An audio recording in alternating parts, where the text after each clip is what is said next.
stations.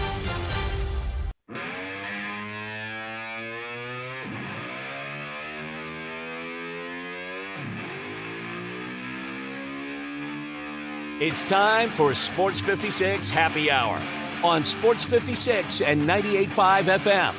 Now let's have some fun. Here is your host, Johnny Radio.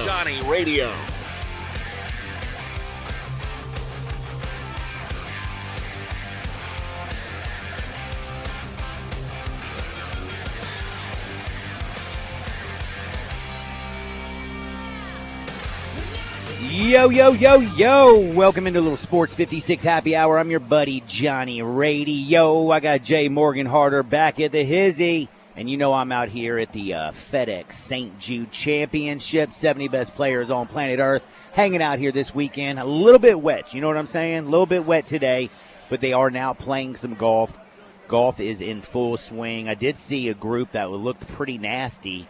You got Rahm, Scheffler, and Rory playing together. That's one that you might want to follow. But we're going to keep you abreast of all the things going on out here at the golf course. We're also going to talk a little NFL because you know what we got tonight, baby. We got real deal Holyfield preseason football games. The Texans are playing the Patriots. That bad boy's at 6 o'clock. That's followed by the Vikings at the Seattle Seahawks. And I'm stoked to see a little bit of football. Don't forget, though, we also have tomorrow's game. Steelers and the Bucks. By the way, Mike Tomlin announced that all his starters will play, including Kenny Pickett. He says he likes his guys to get live reps. He wants to see them get out there and put in that work. Hey, man, different coaches, different strokes for different folks. He says all the other coaches, he respects the way that they do it. But for him, he loves to have them play a little bit early on and get live bullets, if you know what I'm saying. So we're going to talk a little bit of football. We'll also talk about little Hard Knocks action. That's out. But I'm stoked to talk to Jay Morgan, and I don't know if he's seen this yet, but The Untold with Johnny Manziel, it's on the Netflix right now. If you haven't seen it, it is so good. Like, so good. And I remember 2012 very, very well. And I used to say in the preseason, I remember I was talking with David Basham back in the day when we were doing hard bashing, and it was Johnny Manziel. Johnny Manziel. Nobody knows who Johnny Manziel is. In his very first game against Florida, he didn't look like Johnny Manziel. The freshman year that he won the Heisman Trophy, his first year was flat out nasty. His first game wasn't. Second week came back, destroyed SMU, went to Alabama. The rest is history. But if you watch that bad boy, win or lose, we booze. That's Johnny's take. That was his take on life back then. I mean, the performance that he put on against Alabama is a little bit even more impressive to me right now. The fact that I know this dude's coming off at least a 2 or 3 day bender. That dude is absolutely wild. And then I look back also at the 2012 Heisman. That was the year Manti Te'o was up on the podium, and they had Colin Klein and then the little bitty freshman, Johnny Manziel, first time to ever win. And it also, I feel like, kind of, and you don't think about it then, but he also helped wheel in the whole situation with name, image, and likeness today. Because remember, Johnny Manziel, him winning the Heisman got Texas A&M in their very first year in the Southeastern Conference, $37 million in free publicity. The school raised $740 million. They knocked down Kyle Field and rebuilt it because of Johnny football. And my man said he's always had a big problem with the NCAA. You remember it. They had a long investigation into him when he was signing autographs. Well, last night he was straight up, or if you watched the show, he was straight up. He was honest about it. He was flying to Vegas. He was flying to Miami. He was flying here. He was flying there. $30K a pop. Him and his buddy Nate, they were doing their thing.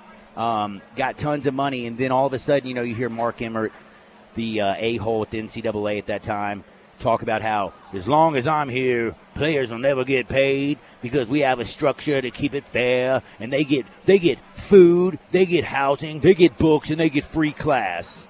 Man, please, Johnny Football couldn't even go to class. It was an absolute it was mayhem around him. So I loved watching that last night. I thought it was crazy. And then you also see where he self-destructs when he gets drafted by the Browns. They list Eric Burkhart, his agent, comes on and talks about it. how he tried to keep Johnny football straight. My man was out there doing a lot of yayo, drinking a whole lot, and partying. Did not even know how to say no to anything. In fact, one of the crazy stories is he had a game on Sunday. Remember when he got cut? He flew out to Vegas on a Saturday, just intended to go, and fly back Saturday night and be at the game on Sunday. My man missed the last flight. My man didn't even answer the phone. My man didn't even show up. Johnny Manziel was a wild man. And we also forget Kevin Sumlin, head coach at that time, dealing with him. But the Cliff Kingsbury was his offensive coordinator.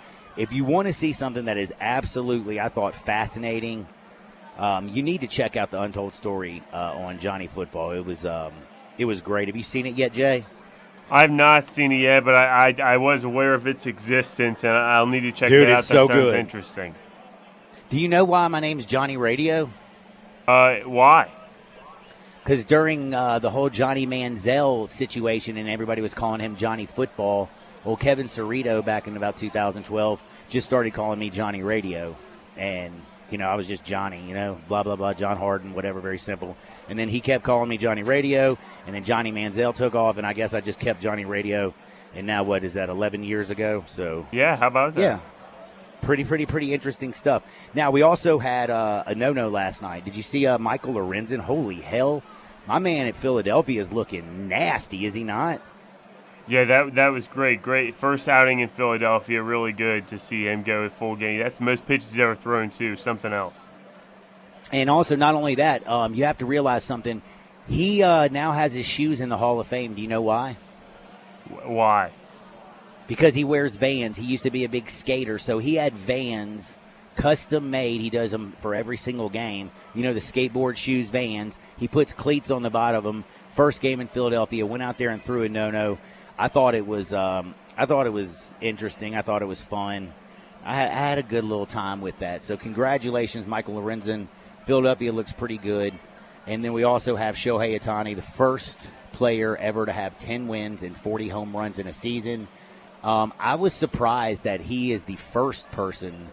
You would think he's the first person with 10 wins and 30 home runs. But I guess, I don't know, did the Babe get 10 wins back in the day and hit 30 bombs? I don't know if he got 10 wins. See, I was looking at this. So maybe it was just not. It was the 10-win plateau that. Wouldn't you think? Wasn't his pitching kind of overstated a little bit, right? Oh yeah, it wasn't like he wasn't. Like he wasn't even Shohei Ohtani. No, and Shohei is pretty good. Come on now. He was not Shohei Ohtani pitching. He was the Bambino though when it came to hitting. The great. So I thought that was pretty impressive. By the way, Ohtani over his last 3 outings has been looking pretty good. 19 1/3 consecutive innings without allowing an earned run. Did you know that, Mr. J. Morgan? Wow, how about that? 19 and a half innings. His last 3 starts has not given up a run. He's dropped his ERA to 3.17 in 22 starts. In 22 starts, he has 165 strikeouts. That is in a 130 2/3 inning. So it's pretty incredible what he's doing. And again, my man hits bombs. My man does all kinds of great things. But you know what? It's so sad.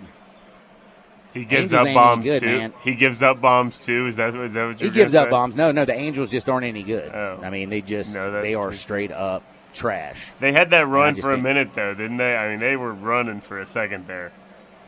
You mean before the trade deadline? Well, no, and then right after, No, right they lost before... 6 straight games after the trade deadline. From August 1st, they lost their next 6 games. Oh yeah, then that so was they August. So running, it was right before. So right before the trade deadline too. But after they made some trades, yeah, that's right. Mm-hmm. And Lucas Giolito has been straight trash, and they emptied out their farm system to go get him. So not very good on that front. So today, by the way, on the show, we are going to talk some Tiger basketball with Isaac Simpson, some Grizzlies. I'll let him talk about his Cowboys. I know he loves his Cowboys. But the University of Memphis dropped their non-conference schedule. Of course, they got Jackson State. They got, Missouri. ASU. Man, that's going to be a good one as well. They're going to the Bahamas. They're going to play like Michigan. Who's the other team that they were supposed to play in the Bahamas? I can't remember. They got the Rebs. They got VCU, Texas A&M. They got Clemson, Virginia, Vanderbilt. So a heck of a non-conference schedule for your University of Memphis Tigers. Now, yesterday we talked a little bit about the Tigers and the ACC. I know I went in a little bit ham on the city. I think I was in a bad mood, Jay. What do you think? Yeah, John, I would say yes. But everything I said was actually factually, accurate. I hate to say that. I mean, you're right. It was. Now, do you think there is a chance in Hades, in hell, that there's any chance that the Tigers actually get into the ACC? John, I truly have no idea. Like at this point, what do I know about the construct of college athletics or like conference alignment? You know what I mean? Who would have thought that the Pac-12 would have disintegrated before our very eyes over the course of a weekend? So it's really hard for me to gauge. It's really hard for me to predict anymore. Don't you think? Or do you feel like you have a pretty good understanding Memphis I don't ain't think going they in? have a chance at all. And people need to just kind of come to the realization that enjoy what you got. Quit looking across at the other green grass. The grass is always greener, though, John. The grass is always greener. Hey, you gotta treat the University of Memphis like you treat your wife. You know what I mean? Oh, I don't like. You gotta look at. I You like gotta the grass love the metaphor university. No. You treat it like your wife. You gotta love your wife. You gotta let your wife love you back through good times and bad times. You still gotta love the Tigers just like you love your wife. You might be out on the town one night, and a 10 might walk by, and she might be interested in you. But you know what? You have a wife. Don't do it. University of Memphis now, I hate to say this, you aren't married, so if a 10 does come across, leave for a power conference. But for fans, just be, I guess, excited for what you got. It looks like it's going to be a great year for Penny Hardaway and the Memphis Tigers. The schedule, I think, is flat out nasty. It's going to be a fun year. Now, Memphis football, I have no idea what to expect this year. But we will talk with Isaac Simpson pretty much everything when it comes to Tiger sports. Now, also, Jay, you like to gamble. Sure do. Oh, yeah. I love to gamble. Oh, yeah. Yeah, you're very, very into this show, I can tell. No, I thought you were going somewhere. Yeah, no, I do. No. Now, do you like to if you were rich, would you ever still be able to bet $1 billion on sports in 3 decades? I don't know. I don't think so. I mean, I know what you make, and I know what you bet, and they're very appropriate measurements. How rich does Phil Mickelson have to be? Have you heard the story that Phil Mickelson, it's been alleged in the book coming out, is called The Gambler, and Billy Waters, a business partner from 2010 to 2014, he was a gambling partner, not a business partner. I call him a business partner because we look at gambling like a business, baby. If we're making money or losing money, it's a business, man. We in the red, we in the black. Billy Waters was a huge, renowned sports gambler back in the day, a huge friend of Phil Mickelson. He says that he believes Phil Mickelson has bet over $1 billion in the past 3 decades. And he also talks about one of his more dangerous bets that he wouldn't accept and wouldn't let him in, tried to talk him out of it. But he tried to in 2012, the year Johnny Football was going crazy. He tried to bet $400,000 on Team USA to win the Ryder Cup. And Billy kept telling him, don't do that, don't do it. People find out, it's going to threaten your career. You won't be able to play golf anymore, yada, yada, yada. But, dude, I did not know Phil Mickelson was – I mean, I know he likes to gamble. Like, heck, remember, what was it, like 4 years ago? He got in a little bit of trouble with friends. He kind of rolled on about the whole gambling situation. Do you remember any of that? Oh, yeah, and he insider trading, too. He did some insider trading. Oh, yeah, he did a little bit of that. Yeah, he did the whole Martha Stewart situation. Didn't do any jail time, though, like Martha. Martha, I guess, doesn't have as much clout as Phil Mickelson. But, man, my man was out there just gambling like a wild man. And it makes sense because if you saw some of the stuff where I told you he played Bryson DeChambeau Monday, the day after he shot, what was it, a 58 or something? That's right. I believe it. Yeah, with 58, which is a crazy score. And then Phil Mickelson said, hey, let's play 9 holes the next day. The first thing he says is, what are we playing for? You can watch the whole thing as they put their little golf round on YouTube for some reason. I didn't watch the whole thing. I obviously watched the excerpts on Twitter or X or whatever we call it now. And I don't know. I just thought that was wild, to be honest with you. And then speaking of gambling, have you heard what ESPN, who their new partner is? Yeah, Penn Entertainment. You know what Penn Entertainment's known for, don't you? They used to be partnered with Barstool with that sports book.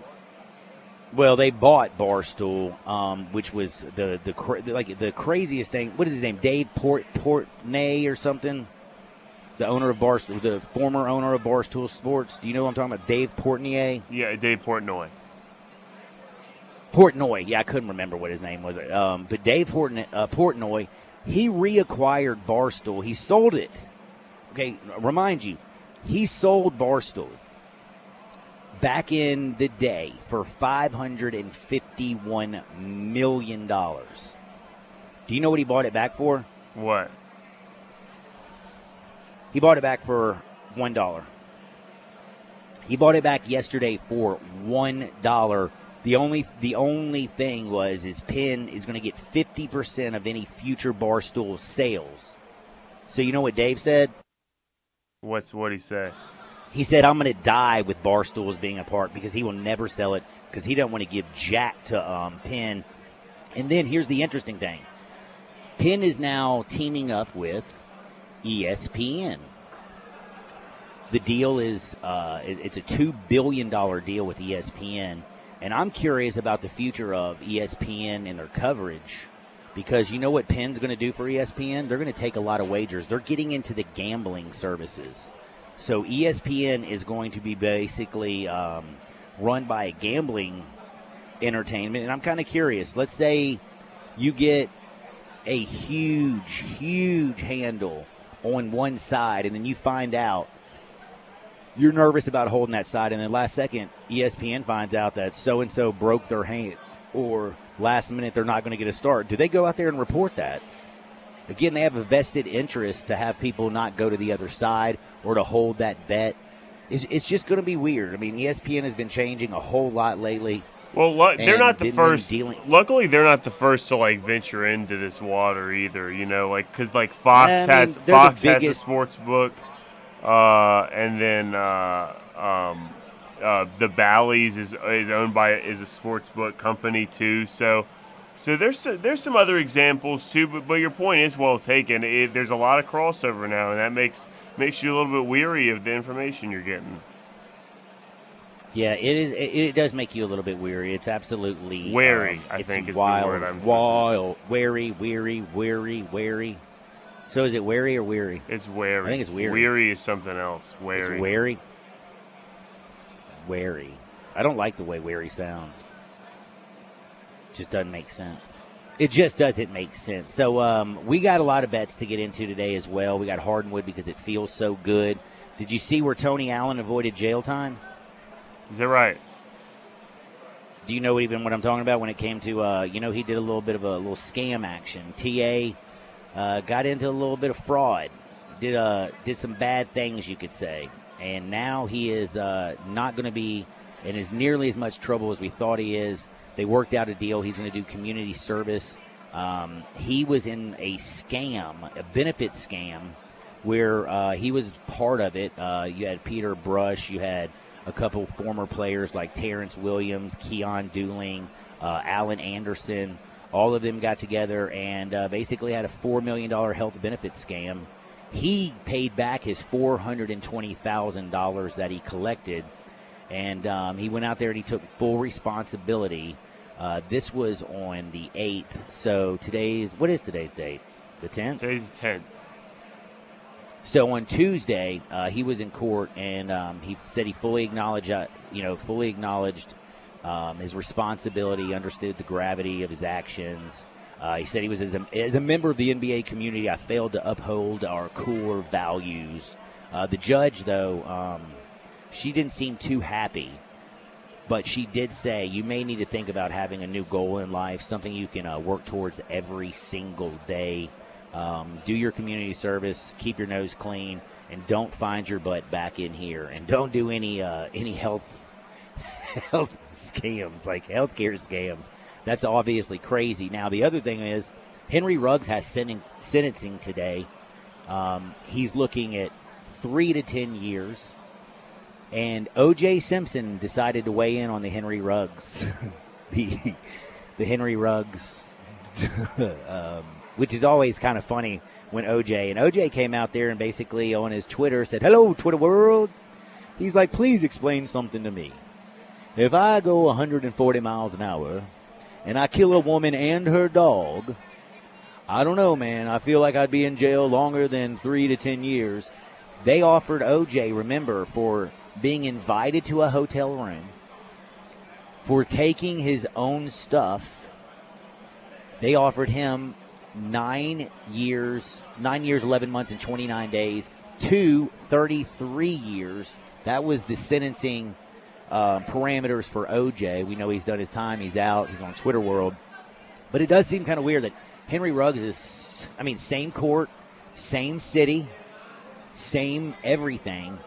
But I guess, O.J. stealing his own personal property, and then after he gets out of jail, gets awarded all the stuff that he, quote, stole. And then he does more time than Henry Ruggs. Does that seem, again, O.J. got off on murder. The glove does not fit, you must acquit. Marsha did a horrible job prosecuting that case, wanted to pull the gloves out. Got to give a lot of love to, what was the attorney for O.J.? Jimmy, damn, I can't believe I can't remember his name. Johnny Cochran. I was about to say Jimmy Cochran. Johnny Cochran. He tore things up, did a very good job for him. Of course, he's not here anymore. Neither is Robert Kardashian, who is also one of his attorneys. But O.J. and Henry Ruggs, I don't know. Like, watching his Twitter yesterday when he was discussing this, it did make me think that it doesn't make sense that somebody that would take somebody's life and a dog's life would have a smaller sentence than somebody who stole his own personal items back. Well, it doesn't make sense. I know O.J.'s O.J. I think it doesn't make sense. It doesn't John, make any sense because that sentence he served for that crime was actually a way they made him serve for murder. For killing. Yeah, so it doesn't. I guess you have to be right because but there has to be a structure. Because that's the way what? Well, that's the way they got him. That's way longer than most of those would be. Yeah, again, $420,000 health care scam. That was $4 million of fraud, and you get out on community service, but stealing your own memorabilia that wasn't even worth $20,000, and a man did almost 10 years. And again, I'm not defending O.J. I was just thinking about how our system, man, is completely ass backwards. Now, we are out at the FedEx St. Jude Championship, 70 best golfers on the world. Nobody is coming up the 18th yet. They're making their way around. I hadn't seen a real golfer take a real stroke, but I did watch them over there hitting balls at the practice over the driving range this morning. Man, dude, it just watching them hit the ball so smooth and easy and then it launches kind of makes me crazy because I think I swing hard as hell and it doesn't go anywhere. But that's golf. We're going to be out here all day long, all day strong. But on the other side, it's time to talk about Tiger basketball, Tiger football. What are the Grizzlies doing? And Isaac's favorite, the Dallas Cowboys. Isaac Simpson's next. Sports 56, 98.5 FM. Be sure to follow us at Sports 56 WHBQ on Twitter, Facebook, Instagram, and YouTube to watch live video of our shows, stay up to date with station events, and have chances to win prizes. Don't miss out on anything that's going on. Follow us at Sports 56 WHBQ. Homer Skelton Hyundai Genesis in Olive Branch has an offer you can't refuse. They will pay you to do business with them if you want luxury. And I'm talking the Genesis G70 car. If you would love to have that kind of new technology, they will give you a $1,000 rebate when you finance with Genesis Motor Finance. In other words, they'll pay you $1,000 to do business with them, and you get brand new luxury. You can't beat it. That's Homer Skelton Hyundai Genesis, right at the corner of Craft Road and Highway 78 in Olive Branch. Homer Skelton Hyundai Genesis in Olive Branch, where customer retention is amazing. There's a reason. They take care of you with a team that's been together for a long time. Whether it's finance or whether it's service, you can't beat them. Homer Skelton Hyundai Genesis. Attention, everyone. Family Leisure needs your help clearing out their inventory. Let me say that again. Family Leisure is needing your help to clear out their inventory. And to do so, there are tons of great deals throughout the store. For example, all do-it-yourself pools are $1,000 off. Special 24-foot round pools for less than $2,000. Select play gyms, only $18.99. Hey, if you need patio furniture, they have patio furniture that's now up to 30% off. Spas are in stock. They're up to $1,200 off. Now listen up, because I'm only going to say this once.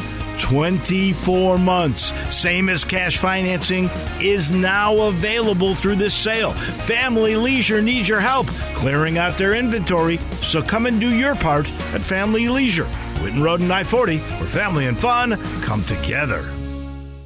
A new era in public safety begins with you. Be the change you want to see. Join us for the Memphis Police Department Hiring Expo, Saturday, August 26, 2023, from 11 a.m. to 3 p.m. at 170 North Main Street downtown. We'll be taking applications, performing basic testing, and interviewing candidates on site. Free parking will be located at Poplar Avenue and Front Street. Salary starting at $60,700. Benefits include a $15,000 sign-on bonus, up to $10,000 relocation assistance. For more information or details, visit joinmpd.com. Looking for a high-efficiency planting solution? The Case IH 2150 Early Riser Planter combines the industry's most accurate planter technologies with a rugged row unit for a fast and uniform emergence. The Case IH 2150 Early Riser operates at your speed and adapts to unique field conditions so that you can maximize your yield potential.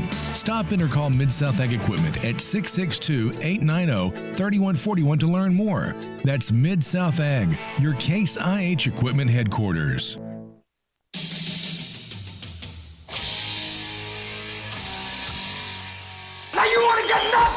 Come on, let's get nuts. Now, back to Sports 56 Happy Hour on Sports 56 and 98.5 FM. Here once again, Johnny Radio.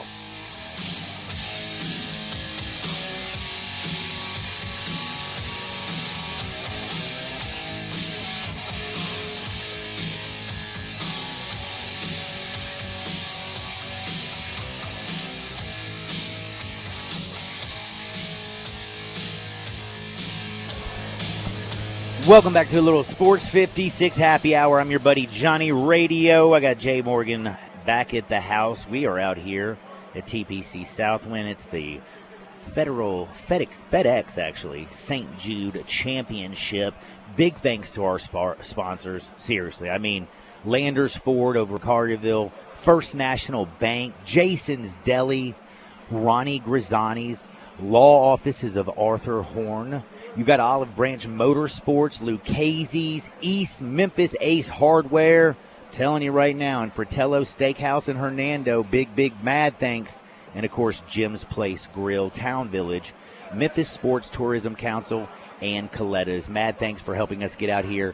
We got the 70 best golfers in the world, but it is time to talk about one of the better basketball teams in the country, and I believe that could be the University of Memphis, the Memphis Tigers. Let's do it with Isaac Simpson. First and foremost, Isaac, what's up, my man?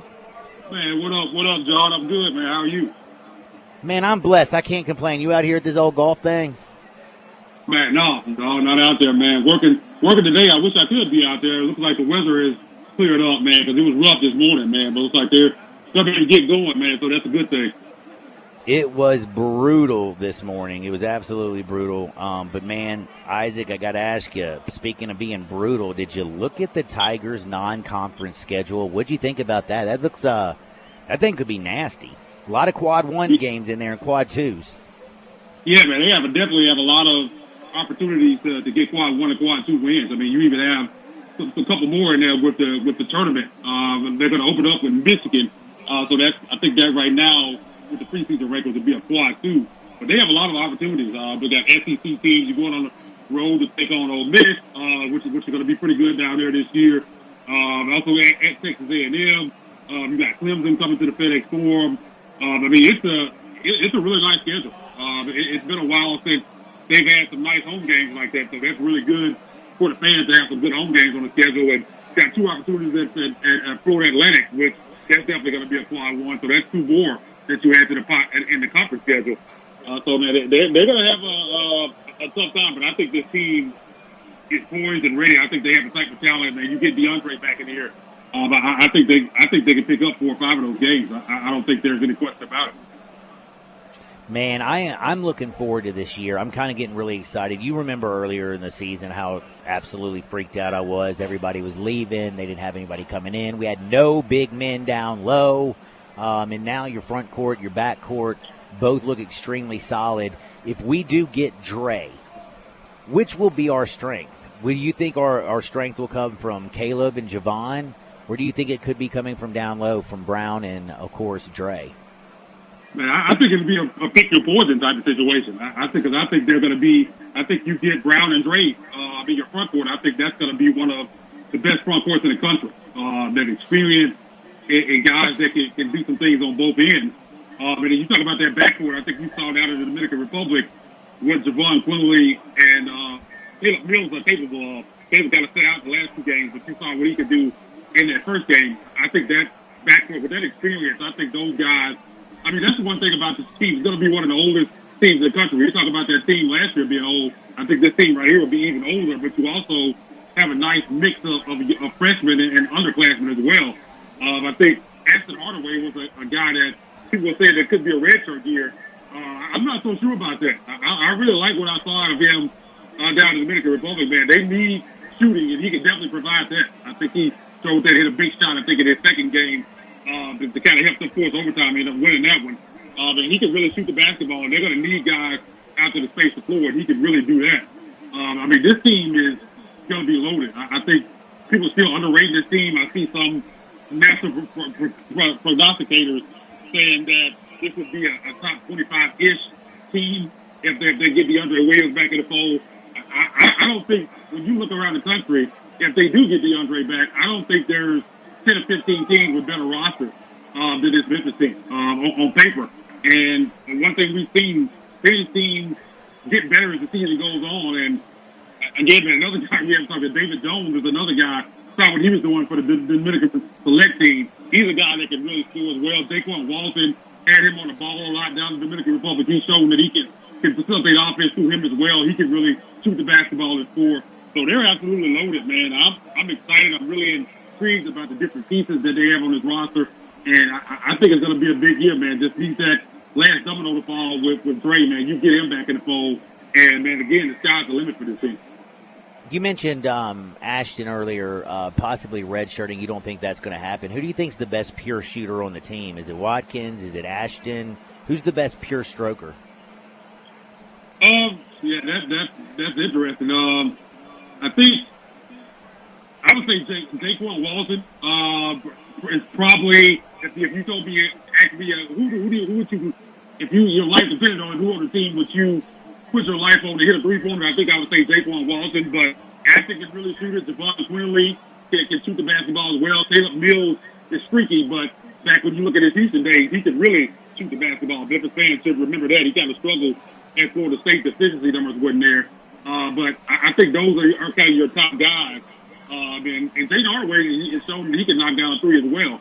And we haven't even talked about this, but it looks like, and I said this a couple weeks ago on here, I think Malcolm Dandridge is going to be back in the fold as well. So that just kind of adds to that depth. You talk about already having DeAndre Williams and Jordan Brown, and to be able to bring another experienced guy off the bench like Malcolm Dandridge just kind of adds to the depth of this team. Again, this team is just absolutely loaded, man. You can go all the way down to the bottom of the roster, and you're talking about guys that could play for you. Call upon Carl Sherifant is a freshman who wasn't expected to be a contributor this year. He's even looked good. J.J. Taylor even has a big game down in the Dominican Republic. I know it's bad competition, but I think those guys could even come in and play some minutes if they're called upon. So Penny has really put a team together, man. Like you said earlier in the summer, it was looking rough. But I continue to say, man, I know Penny is gonna pull some rabbits out of his hat. That he did, man, and he really stacked his roster at the end of the season, man. And again, just need DeAndre to get clear, man. They're ready to go. Compared like last year, Kendrick Davis, Dre, the way they played last year, do you expect I mean, we're going to see a totally different team? Because I feel like they are this roster just is completely different. Penny changed up the way he plays. Yeah, it's definitely different. Because Devon Quinley, he can score, but he's not. He's a pure point guard. That's a pure point guard that's going to come down and just thinking about scoring. I mean, he's a guy that gets other guys involved. He picks a spot where when he wants to score, when he knows he needs to facilitate, and I think that's going to be the difference. I don't think it's going to be offense is going to be run strictly. The offensive load is not going to be put on Devon Quinley. He's going to be a guy that gets other guys involved, and these guys. This roster is stacked with guys who were number one, number two options, guys that took a lot of shots on their previous team. So these guys don't want to get the basketball. So Penny has to figure out how to feed all these bounds and how to keep all these guys' ego in check. Because these guys are used to scoring. I mean, he has a lot of firepower, and they're going to have to find a way to distribute these roles to keep all these guys happy. So I think it's going to be a committee approach. I think one night it could be one guy, another night it could be another guy, because they just have so much talent that it's going to be hard for opposing defense because you pick your poison. You don't know who the guy to key in on because all these guys can go off on any given night. Now, Penny being suspended for 3 games, the first 3 games of the season, when you look at him, there's really no worry there, is there? The only one or two you hate that he's going to miss is the game at Missouri. The other two, I think it's Jackson State and Alabama State, I think.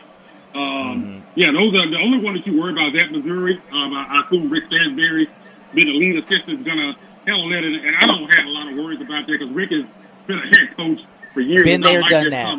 It's not like this is some rookie guy that you're putting out there, man. I think they'll be fine. I don't think it's going to be a huge detriment because you're getting back for that Battle for Atlantic tournament, and that's what you want. You would love to have him at Missouri, but getting him back for that tournament, I think that's going to be good for the team. So I don't have any big worries about that. And those first 2 games, those are gimme games anyway, so that's definitely not going to be an issue. We're talking with Isaac Simpson. Follow him on Twitter at Isaac__NBA. That's right, at Isaac _NBA. Read his stuff at TigerSportsReport.com. Make sure you always go check out Ethos Grizzlies. They're taking care of your NBA action, covering them Grizzlies, your hometown team. And they're just taking care of business. SportsEthos.com. Follow them at Ethos Grizzlies. Now, I did want to ask you about this. A lot of Tiger fans were extremely upset that SMU was mentioned in many of the articles that were dropped yesterday or the day before when everybody's talking about the ACC now looking at Cal and Stanford. They don't want Oregon State, Washington State, but hell, SMU. I understand SMU. Look at the media market that they're in. I know I'm not saying SMU, better program, but a hell of a lot bigger media market. Yesterday I kind of went ham on the city saying basically I understand why people aren't looking here. I mean, you have the University of Memphis is not, I mean, only, 51% are under 25. It's a commuter school. They don't have a stadium on campus. You have the NBA team with the Grizzlies. The Tiger basketball, of course, has history and tradition going all the way back to the days of the Metro Tournament with Dana Kirk, Larry Finch. Of course, now you got Penny. Don't forget the J.P. Ayers or the Tick Prices or whatever. But, there's a hell of a history here. John Cal, 2008, with Derrick Rose. So Tiger basketball history is big, but Memphis not Memphis. Football is what sells on a program. Big year for Ryan Silverfield. Do you think that there's any hope for the Tigers actually getting to one of now the Power 4 conferences? Because there ain't no P5 no more. There's not a Power 5. The Pac-12 is the Pac-4 right now. 2024, they only got 4 teams, and it looks like they're about to be down to the Pac-2 with Oregon State and Washington State being only 2 teams left in 2024. Is there any chance the Tigers get into one of these big 4? Man, you talk about the SMU news, about the ACC, man. That's tough to see. Being a Memphian, being someone who covers the program, being a fan of the program, because you feel like you're better than SMU when you take everything out of the equation and you just look at the athletic programs, the passion for the programs in the city. I just think Memphis is far and above SMU. They don't care about SMU in Dallas, but SMU pretty much prints money. You talk about the Dallas media market where they can plant a flag, ACC can plant a flag right there in the middle of Texas, and that's what this is about. The programs themselves, there's no competition. You just hate to see it because you just don't know what the University of Memphis can do. What more can they do? I think over the last decade or so especially, they've done what they need to do to put themselves in position, but it just doesn't seem like it's enough. And it was thought that Memphis could possibly go into what was left of the Pac-12. Now that's about to be back down to, like you said, a Pac-2. There were some rumblings yesterday that maybe the AAC could take on those two remaining schools and kind of work their way. I don't know what's going to happen, man. This stuff is crazy. Like, it doesn't make a lot of sense travel-wise, but I mean, the conferences don't even, none of this stuff makes any sense anymore. It doesn't matter where you are located geographically anymore, man. It's just all about television. It's all about money, all about dollars. And that's what runs this stuff right now. So no rivalries, none of that stuff matters anymore. And that's the thing that I think is important is we keep talking about geography when it doesn't matter anymore. I mean, we might even go to football only, and then everything else is, a little bit different. But Memphis has the 51st designated market area in the United States. Also, the median income in Memphis is only $38,500. Look at Dallas-Fort Worth, the number 5 designated media market, period. And it is like that's how big they are. And the average median income is $53,000. You have more money down in Dallas. You have a hell of a lot larger. It's 10 times bigger than the Memphis media market. So for me, just looking at it, like I actually do understand because you know who's pulling the trigger now? It is not necessarily the conference commissioners. I know the presidents all meet and talking about all this BS, ADs. But right now it's television networks, and they are filling their thing with programs and people and teams they want to see. Now, a few years ago when we went to the Cotton Bowl, man, Gabe Kuhn, when he was out there balling and stuff, that football team was great. But it's always very small spurts and very small runs. I completely understand why Memphis would be overlooked. Again, it's a metropolitan city. It's not a college town. You know what the two things we're number one in? STDs and violent crime. Yeah, not good. That's for sure. It's just not good. So I've come to the realization that just enjoy what you got. It's kind of like if you're married, you get married, you love that person, you want them to love you back. Sometimes, you go through ups and downs in marriage. You're looking across the fence. The grass could look a little greener on the other side of the fence, which, hey, you got to stick with it in the good times and the bad. And I feel like that's what we have to do with the Tigers now. Yeah, man, the only thing they can do is they just need to continue to put their best foot forward, try to dominate this conference as best as you can in all sports, and hopefully something shakes out down the line. I mean, it doesn't look good, and I don't know if there's anything you can point to say, yeah, that's a bright spot, or this is where it's gonna happen, or we're going here or there.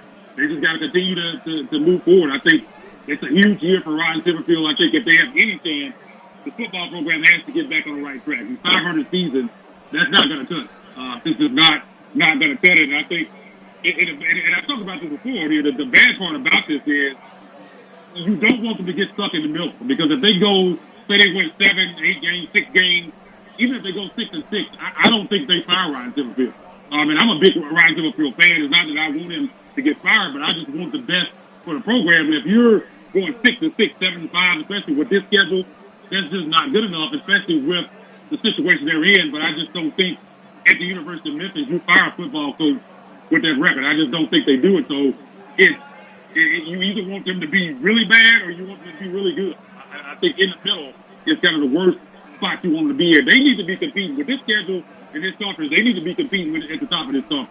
They were picked fourth. I think they need to finish higher than that. I know people talk about UTSA, Tulane, and SMU, but with this schedule, man, this team, with some of the transfers they brought in, I feel good about this roster.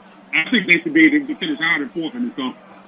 I think they need to finish higher than fourth as well. So, I think everything this year, I feel like Laird Beach is going to be paying a lot of attention to football. I mean, I feel like he's got a tough decision this year because, like you said, if it's, middle of the road, what does he do with Ryan Silverfield? If it's great, great, easy decision. If it's bad, probably easy decision. But when you look at this year, I mean, Laird Beach seems like he's got a tough decision to make in the next coming 6 months.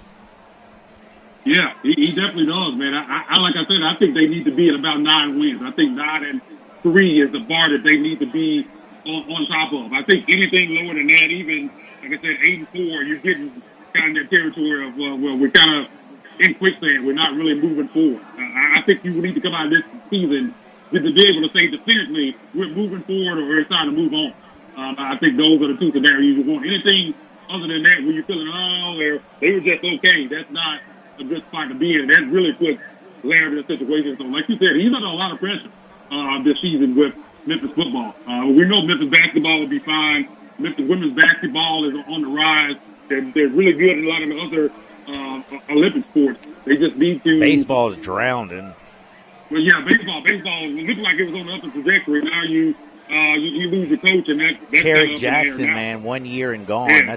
I get it that he's going to Missouri, his home, but yeah, that's all his alma mater, man. But you hated that because it felt like he was really about to get that thing on the right track, man. So to lose him, they really lost a lot of momentum there. But yeah, man, it's tough, man. It's not positive at all when it comes to conference realignment at the University of Memphis, man. Again, you just hope they continue to improve as a program, improve the academics, and just hopefully maybe one day they'll land somewhere, but it doesn't look good right now.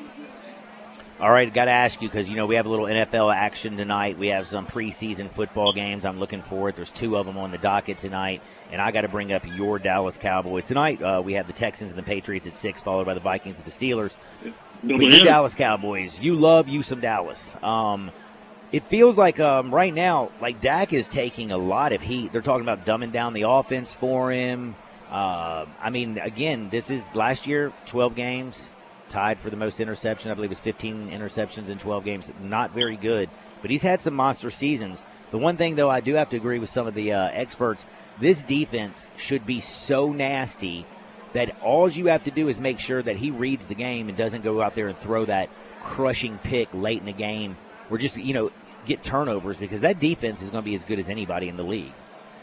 Yeah, that defense is absolutely loaded. The secondary, you're talking about guys, they're going 4 or 5 deep. They got guys on that team that could possibly start on some other teams, probably some best teams that aren't even going to play on this team.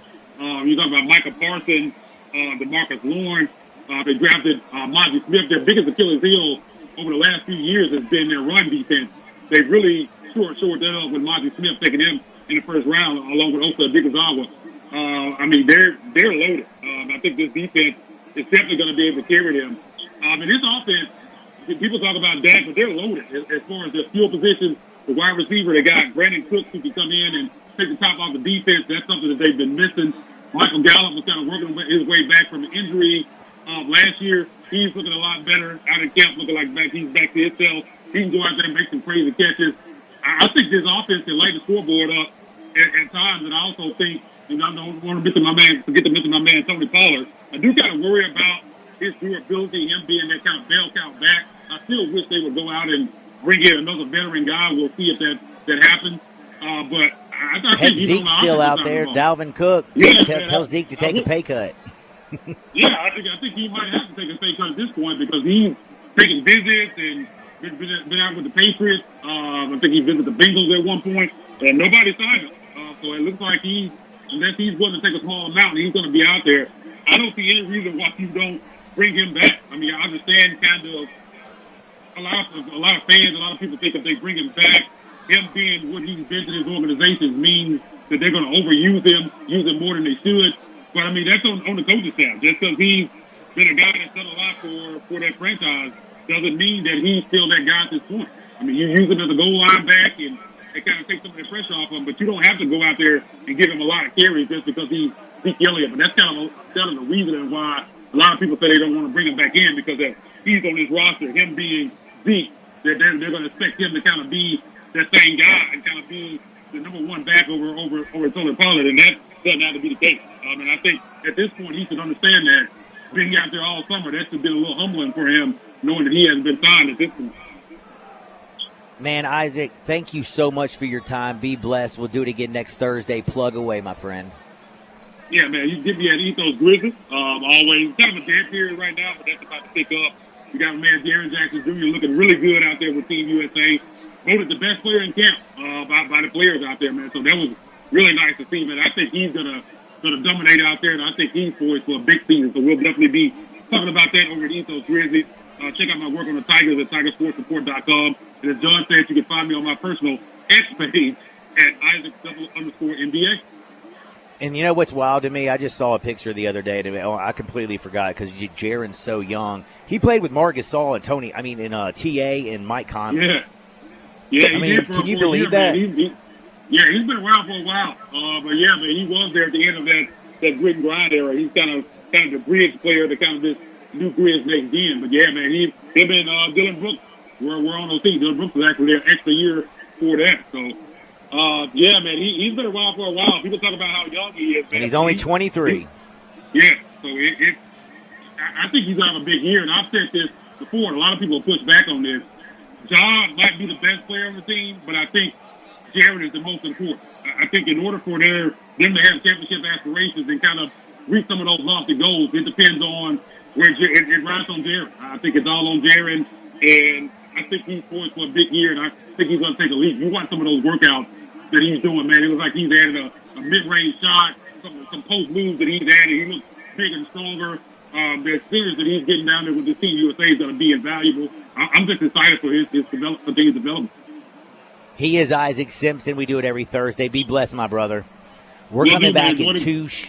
Thank you, brother. We're coming back in two shakes. John Rahm, Scotty Scheffler, Rory McIlroy are getting ready to get started. We'll be right back. We're out at the FedEx St. Jude Championship of TCB Southwind, Sports 56, 98.5 FM.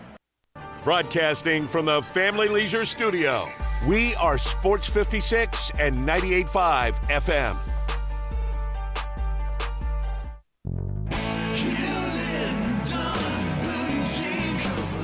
Hewlett & Dunn Boot and Clothing Company, we have it all. From handmade Amish leather belts, fine and casual clothing, boots, casual boots, work boots, fancy boots, and even safety-toed boots. Lots of cowboy hats to choose from, even Nebo lights, good-looking duck head dress shirts, duck head caps, shorts, and pants. Tons of jeans from Ariat, Wrangler, Devil Dog, and Kimes Ranch jeans. At Hewlett & Dunn, we have a great selection of Old South T-shirts and caps, fine clothing from dress to casual to Sunday best. Enjoy choosing from UFO's orthopedic-approved shoes. Hewlett & Dunn Boot and Clothing Company. Boots of every size, every color, every skin. Great quality Western, work, and safety toe boots. Hewlett & Dunn Boots and Clothing Company. 111 North Center Street, Collierville. Hewlett & Dunn. Hewlett & Dunn, serving you and your family since 1961. Check. You might already know about the Acura MDX. V6 engine, C7. We have an announcement. We swapped that engine with a specially made 3-liter turbo V6, race-tuned the steering and suspension, and for the first time, added Type S performance to an SUV. So we're just gonna drop this right here. The Acura MDX and first ever MDX Type S. Acura, precision crafted performance. Visit Acura of Memphis for Summer of Performance deals. AcuraofMemphis.com. There's only one place for great steaks, real Italian cuisine, Southern-style meats, and fresh vegetables. It's Fratello's. Fratello's Italian Steakhouse in Hernando has a family feel and a fantastic menu. Voted DeSoto's best new restaurant in 2022, Fratello's has your favorite cuts of prime steak, lamb, and pork, along with delicious Italian dishes. And nothing is better for lunch than Southern-style meats and veggies. All your favorites and more are waiting for you at Fratello's Italian Steakhouse, Highway 51 in Hernando. Say there was a place, the perfect place for everything you need for tailgates and patios. Grills and chairs, charcoal and coolers. Everything to make a great game or a great day. That perfect place wouldn't be a warehouse. It's East Memphis Ace Hardware. Locally owned and operated at Quince and White Station, East Memphis Ace Hardware is where you'll find Benjamin Moore paints, local plants from local growers, and Black & Decker tools. Around the block, what you need in stock with people who know their tailgates. Welcome to East Memphis Ace Hardware, the home convenience store. Did you know a percentage of accidents are because people are texting and driving at the same time? If you've been hit by a driver texting and not paying attention to the road, call the law offices of Arthur Horn III. You probably know them for their big cases, but they know your case is big too. Let them represent you. Join the winning team at the law offices of Arthur Horn III. Call today, Arthur Horn III, 901-331-1816. That's 901-331-1816. And please, don't text and drive. A new era in public safety begins with you. Be the change you want to see. Join us for the Memphis Police Department Hiring Expo, Saturday, August 26, 2023, from 11 a.m. to 3 p.m. at 170 North Main Street downtown. We'll be taking applications, performing basic testing, and interviewing candidates on site. Free parking will be located at Poplar Avenue and Front Street. Salary starting at $60,700. Benefits include a $15,000 sign-on bonus, up to $10,000 relocation assistance. For more information or details, visit joinmpd.com.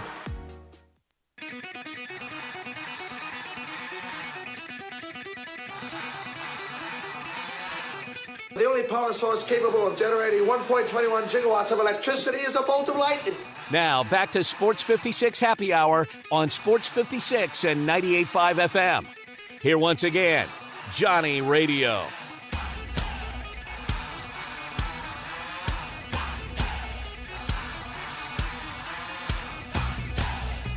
Welcome back to a little Sports 56 Happy Hour. I'm your buddy Johnny Radio. We're out here at the FedEx St. Jude Championship out here at TPC Southwind. Thank you to all of our sponsors, especially Landers Ford in Collierville. Drive like a pro and support a great cause during the sales drive at Landers Ford in Collierville. Landers Ford South in South Haven and Landers Ford North in Covington. They provide over 100 new Fords to be driven by the pros at the FedEx St. Jude Championship. Now they're all being sold with demo prices. A portion of the proceeds go directly to the St. Jude Children's Research Hospital. This is a once-in-a-year opportunity to trade up and drive like a pro while supporting a great cause. Visit LandersFord.com or come see us at Landers Ford in Collierville, Landers Ford in South Haven, Landers Ford in Covington. With our Landers Ford Easy Pass, you can get top dollar for your trade-in, and it'll help you save even more. So don't miss this chance. Reserve your demo-priced new Ford that's just been driven by a pro at the FedEx St. Jude Championship and lock it in at a low APR financing. Remember, if it doesn't say Landers, you pay too much. Man, we got all kinds of wonderful things going on here at the FedEx St. Jude Championship. On the other side, though, it is time to talk with Mitch Davis. We're going to talk about Scotty Scheffler. He's a former Longhorn. How's he feel about going into the SEC? Speaking of Scotty Scheffler, John Rahm, Scotty Scheffler, Roy McIlroy, that threesome is one that'll be followed by a lot, if you know what I'm saying. If you put that on TV, it'd be definitely the number one video watched all day long, all day strong. Now, we're going to take a quick timeout. On the other side, it's Mitch Davis, Sports 56, 98.5 FM. The change, you rearrange me till I'm sane. Hey folks, Dominic Hoon here for Sunrise Buick GMC. Are you looking for a hot deal on your next car? Come on out to the Sunrise Super Summer Sale going on at all three locations. Sunrise offers a great selection of new Buicks and GMCs discounted up to $6,500 and a $12 million used car inventory. That's why Sunrise is the place to go if you're looking for a hot deal. Bad credit, slow pay? That's okay. Here at Sunrise, we specialize in secondary finance and used cars below $10,000. Visit us online at sunrisememphis.com or in person any of our three locations, Coving, Pike, Wolf Chase, and Collierville. Start your day the right way at La Palapa with the biggest, baddest breakfast burrito around. Chorizo, cheese, rice, beans, and eggs served with fresh salsa, and it's served all day. La Palapa has daily lunch specials, all served with rice and beans, 10 a.m. to 2 p.m. Try a torta, breaded chicken, steak, chorizo, or ham served with mayo, avocado, lettuce, tomato, and jalapenos, all in a hoagie. Plus amazing soups and dinner entrees, all at La Palapa, 5255 Summer Avenue. La Palapa, the little hut with big taste. We all hear the radio ads about the IRS. They tell you to be afraid, to be scared, and they try to frighten you into calling. I'm not here to do that. Tax Relief Advocates is different. TRA is here to tell you that if you owe money to the IRS, whether it's $5,000, $50,000, or $500,000, we have a solution. It doesn't matter if you're sitting in your car, at work, or with your kids. No matter where you are, call now. 800-583-5795. Don't lose hope. TRA can eliminate or reduce what you owe to the IRS. There is zero risk to you. If we can't reduce your tax debt, then you pay nothing. Our passion is taxes and helping individuals fix their IRS problems. We have a 5-star rating on Google and Yelp and an A+ with the Better Business Bureau. You don't need to be afraid of the IRS any longer. End your tax nightmare today by visiting us online at TRA.com or call 800-583-5795. That's 800-583-5795. Tax Relief Advocates. Real solutions for real people. FedEx St. Jude Championship time, and we have it for you from TPC Southwind all day with Greg Gaston and Eli Savoy, Wolo and Friends, and at noon with John Harden, and 3 to 6 with Bryant, Brett, and Jay Morgan. Wednesday through Friday, come see us. Our coverage brought to you by our title sponsor, Landers Ford Collierville, First National Bank, Jason's Deli, the law offices of Arthur Horn III, Ronnie Grisani's, Olive Branch Motorsports, Lucchese's, and all leaderboard updates by Sissy's Log Cabin. A new era in public safety begins with you. Be the change you want to see. Join us for the Memphis Police Department Hiring Expo, Saturday, August 26, 2023, from 11 a.m. to 3 p.m. at 170 North Main Street downtown. We'll be taking applications, performing basic testing, and interviewing candidates on site. Free parking will be located at Poplar Avenue and Front Street. Salary starting at $60,700. Benefits include a $15,000 sign-on bonus, up to $10,000 relocation assistance. For more information or details, visit joinmpd.com. We are Sports 56, WHBQ Memphis, and W253DF Memphis, Flynn Broadcasting Stations.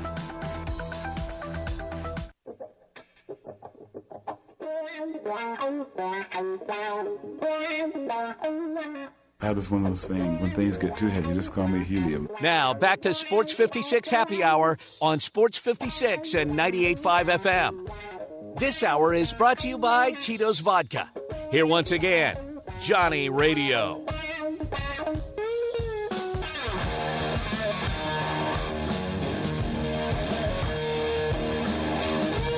Welcome back to a little Sports 56 Happy Hour. I am your buddy, Johnny Radio. Jay Morgan's back at the house. And I got to say, Jay, you've made me feel really good today. I appreciate it. You told me I look hot coming back into every break. Thanks for picking me up, man. I really, really need that. We are out here at the FedEx St. Jude Championship out at TBC Southwind. We got a lot of golfers who are teeing it off again. Rom, Scotty Scheffler, Rory McIlroy just started. You got Brandon Wu, Hayden Buckley, Hideki Matsuyama. Yeah. Did you like how I got that? Is that his name right, by the way? Did I say it right? Jay? Me? Yeah, you nailed it. Did I say it right? Are you proud of me? Yeah, great job.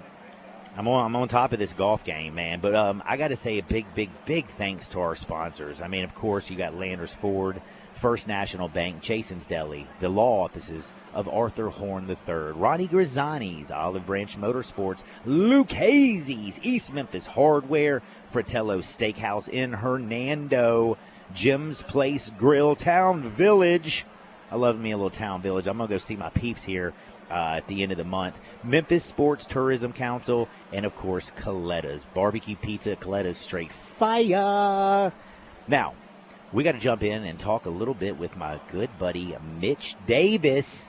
My man's covering the SEC all year long, all year strong. Mitch, do me a favor. Tell everybody where they can find your work. You dropped a great article yesterday that had to do with Scotty Scheffler. We're about to talk about it. But first, tell everybody where you're at. John, thank you so much for having me on, and it's always an honor to come on and be back in Memphis today. I'm just moved down to New Albany, Mississippi, just outside of Tupelo, covering all things in Ole Miss and Mississippi State and the SEC. And you can find all my work, themitchdavisshow.com, on Twitter, or X now, Mitch Davis. I still call it Twitter. I'm calling it Twitter. I mean, X doesn't. Hey, check me out on X. X what? X-rated superstar. See, I got in trouble with that. We checked the bank account, and it said subscribe to X. Yeah, no, that got brought up. Oh, God, yeah, you're right. So I got the blue check mark. Surprised Pornhub isn't going after Elon Musk. This is crazy stuff. But we are out at the golf tournament. Mitch, yesterday, you were out there running around talking to the golfers, and you ran into Scotty Scheffler, who is a former Longhorn. Of course, once you're Longhorn, always Longhorn. Kind of like I'll always be a Memphis Tiger, even though my heart's now with Ole Miss because all my money's down there with my daughters.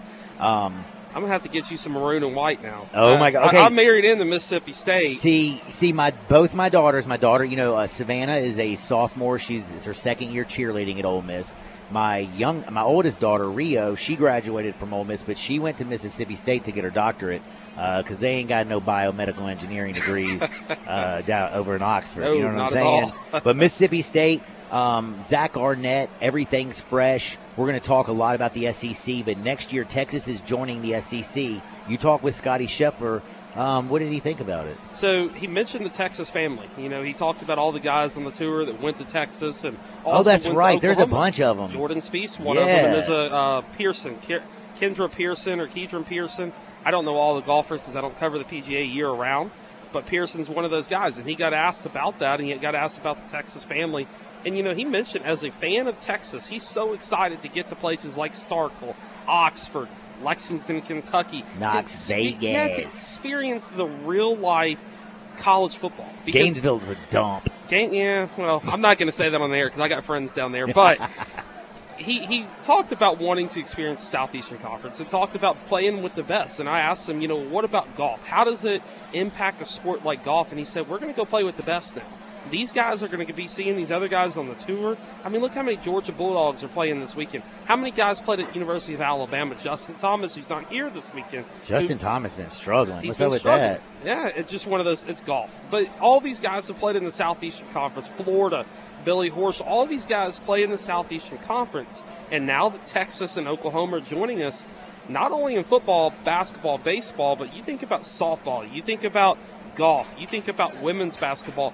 The hype around the SEC now is undeniably awesome. And that's what Scotty Scheffler was mentioning, how excited he was to get down to these places as a fan, but also to see his university grow in the game of golf and other things. And, we were talking about conference expansion, the Power 4 now, because the Pac-12 is down to basically 4, which will be 2 very soon when the ACC grabs Cal and Stanford. You look at the ACC, which is going to go from the Atlantic to the Pacific all the way across the country. You look at the Big Ten. You go from Seattle, Washington to Jersey. You got, everything. The Southeastern Conference, I talked about conference expansion. Everything is all about, TV dollars and networks. But the SEC, it is still a regional. I mean, they're the only one who hasn't spread their wings and completely flown to a crazy place. Because we don't have to. We don't have to go get these crazy teams because even if we expand, they had started the expansion. I feel like I know other teams did, but man, when you snatched A&M and started that with 2012, when you went out there and grabbed Missouri and took a couple teams from the Big 12, when you go out there and you steal Texas and Oklahoma from the Big 12, I got to say Brett Yormark's done a hell of a job keeping the Big 12 afloat. George Kliavkoff out in the Pac-12 done nothing. But man, Sankey, SEC. It's the real deal, Holyfield. And John, it goes back to COVID when we played the COVID football year. That's one of the reasons. Yes, I hate to bring this up because I hate to say this, but it's the truth.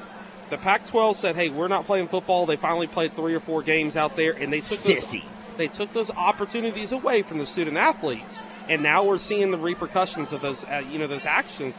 And we're seeing the SEC thrive. We're seeing the Big Ten thrive. Of course, the SEC and the Sun Belt, the two conferences that I cover the most.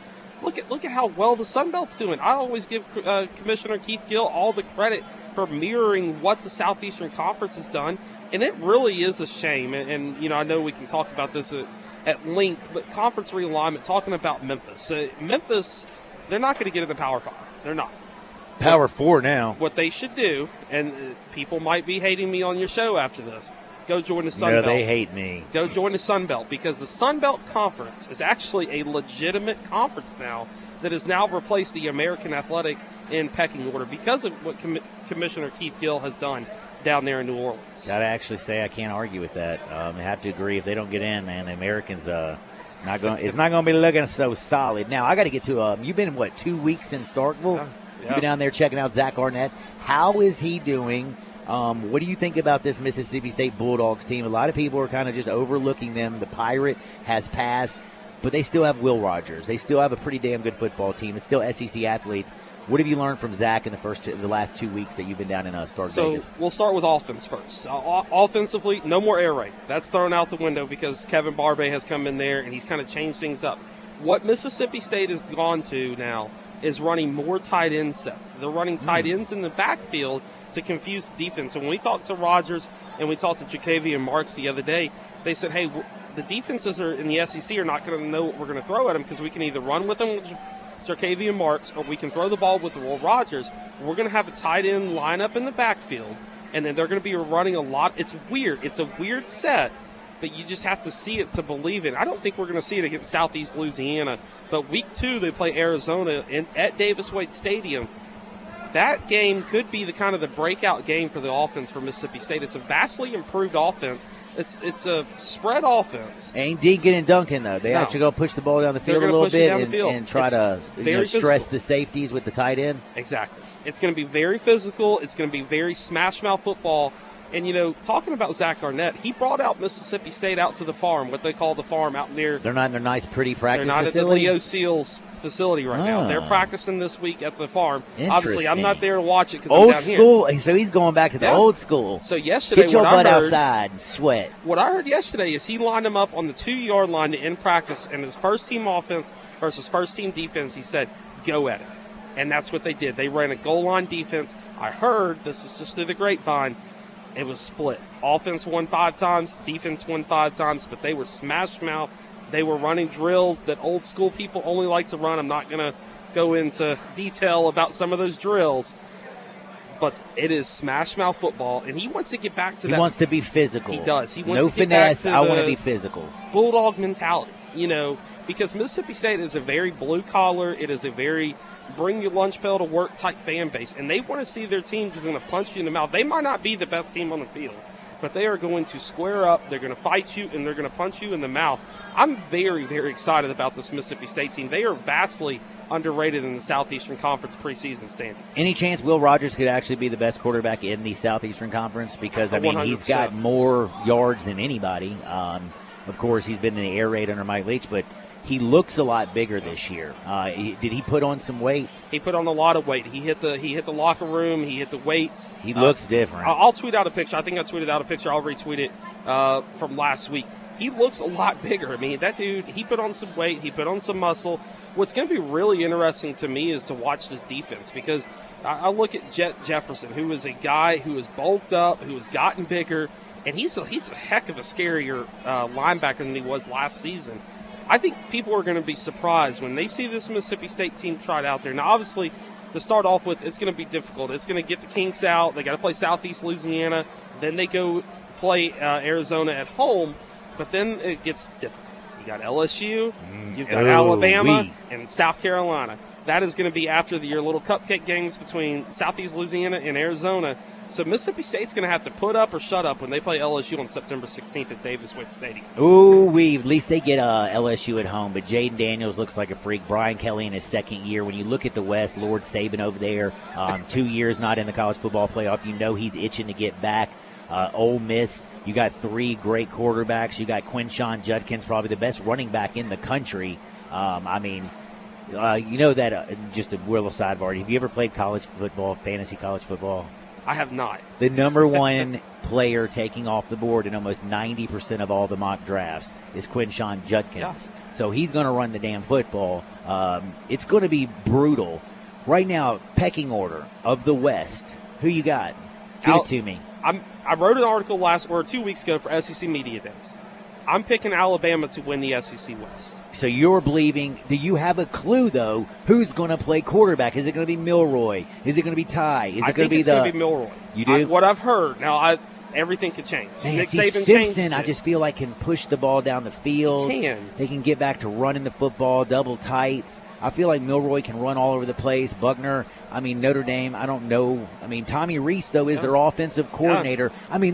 This whole Alabama team is going to be a lot different with Tommy Rees than under Bill O'Brien. And the thing about it is, everybody wants to count Nick Saban Bryce out. Young is gone, by the way. Bryce Young is gone. So is Will Anderson. People are counting Alabama out, and they're counting Nick Saban out. I don't know if you saw, but Nick Saban the other day, his opening press conference at fall practice, he left smiling. When's the last time Nick Saban left a press conference smiling? Golly, that's a tough one. I don't remember very many. It's been a minute.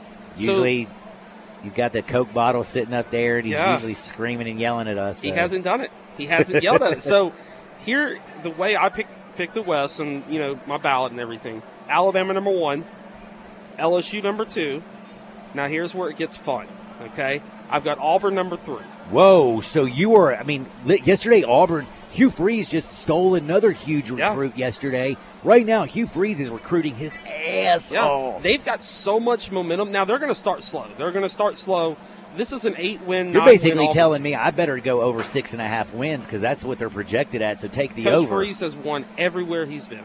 Everywhere he's been, year 1, year 2, whatever, Coach Freeze has won everywhere he's been.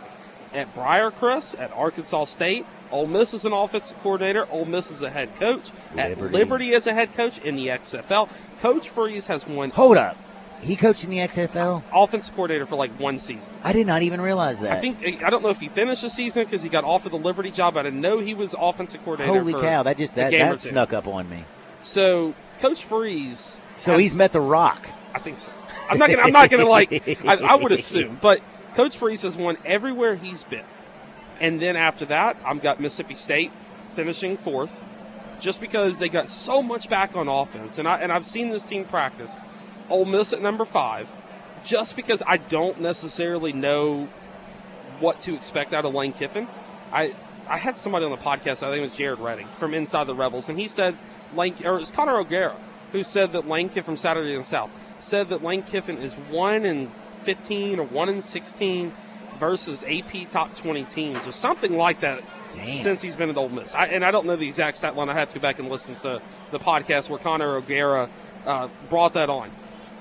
I don't know what to expect out of Ole Miss. Offensively, they're going to be good. But defensively, how much they stole Pete Golding from Alabama, or it? Did they really? Yeah, that's going to be interesting. Because Alabama wanted to get rid of him. Like, notice, if you talk to Alabama people, they're not sitting missing here. Pete. Yeah, they're not getting upset.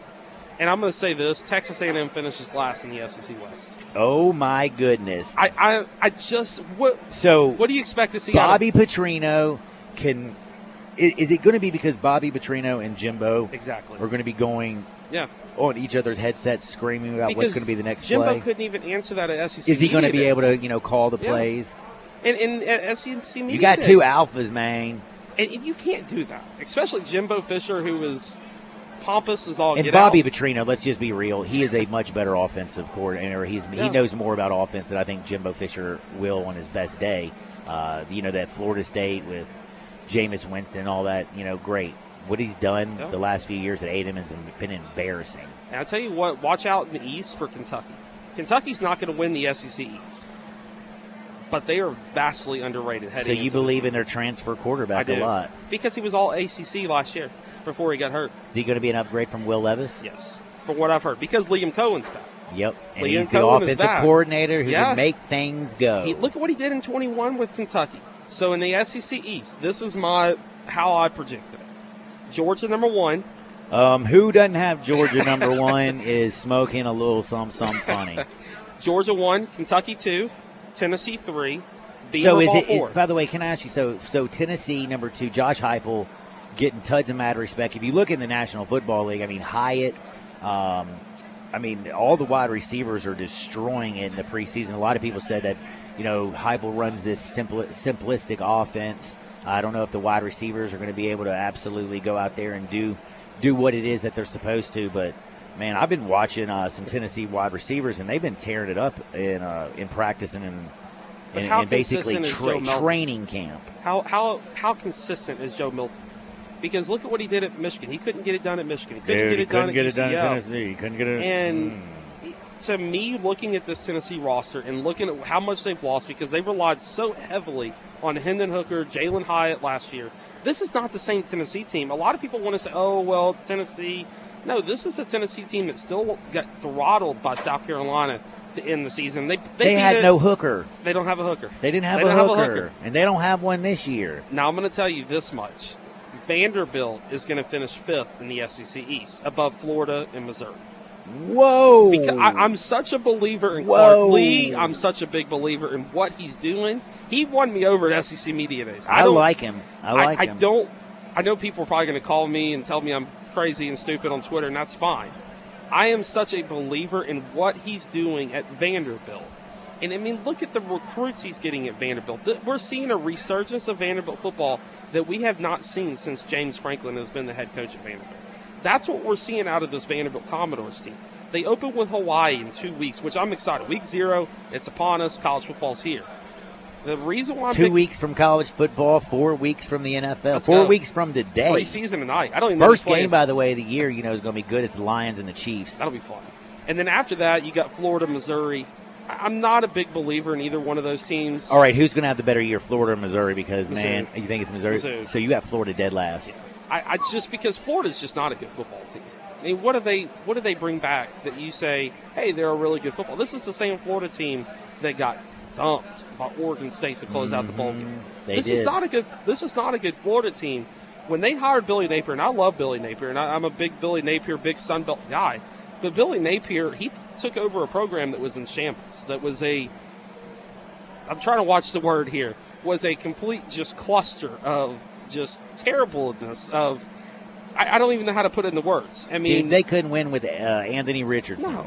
And the thing about it is everybody wants to say, oh, well, it's Florida, they'll recruit, whatever. Florida's not the best team in the state right now.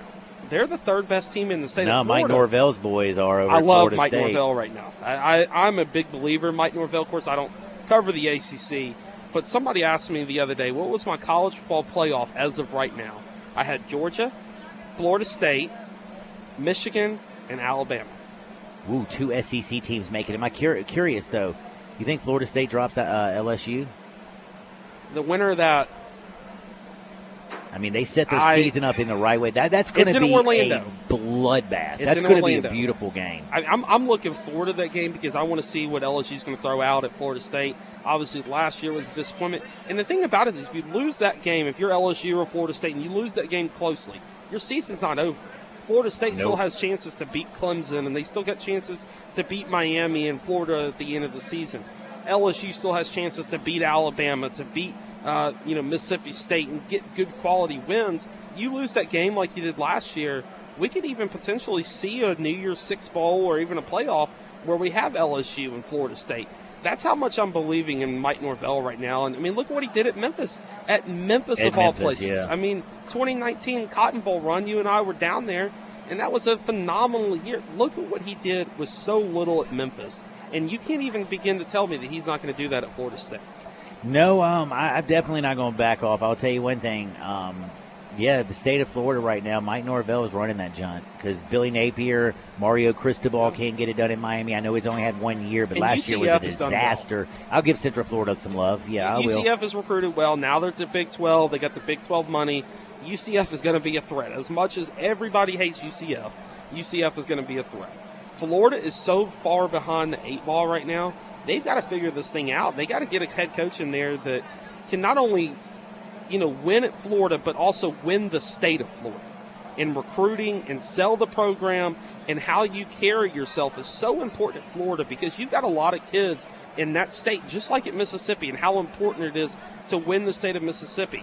You got to win the state of Florida. You got to build a picket fence around the state of Florida. You can't let Florida State, Miami, UCF get these guys. And, the state of Mississippi, I was talking to somebody the other day about the current state of Ole Miss and Mississippi State. Who has a better program right now? It's Mississippi State because they're protecting the state of Mississippi, not only in football, not only in basketball, but in baseball as well. You look at Mississippi State's roster in basketball, they've got 5 guys from the state of Mississippi in basketball. Ole Miss only has 2. Southern Miss has 4, and that's because Southern Miss and Mississippi State realize how important it is to recruit the state of Mississippi. We hadn't really talked coaching. Has Kirby Smart overtaken Lord Saban as the best coach in football? You're going to put me on the spot here. I don't want to say yes, but it's hard to argue what he's done. It's hard to argue what Kirby Smart has done. And remember, he was a part of those Alabama championships as well. He is. To me, it's different in generations. It's like comparing Michael Jordan and... There is no comparison with Michael Jordan. I don't know. I don't know. Some of the younger generation says LeBron James. It's please, please. To me, until Kirby Smart can win 6 national, which he might win 6 straight years at this point. That would be so bad for college football. I'm going to tell you right now, Georgia's not taking a step back. Even though they lost Stetson Bennett, and they lost all those guys on defense. You a Carson Beck guy? I love Carson Beck. I love the development. I have not seen them practice, but I watched G-Day. I've heard a lot of stuff about their practices. I've heard what Carson Beck has done in development. Listen to media days. I'm a big believer in Carson Beck. I'm a huge believer in what this Georgia Bulldogs team can do in 23 now. Man, oh man, I'll tell you one thing. I love talking a little SEC football. I could do it all day. That is my buddy Mitch Davis. Did you see the big Tito's tent?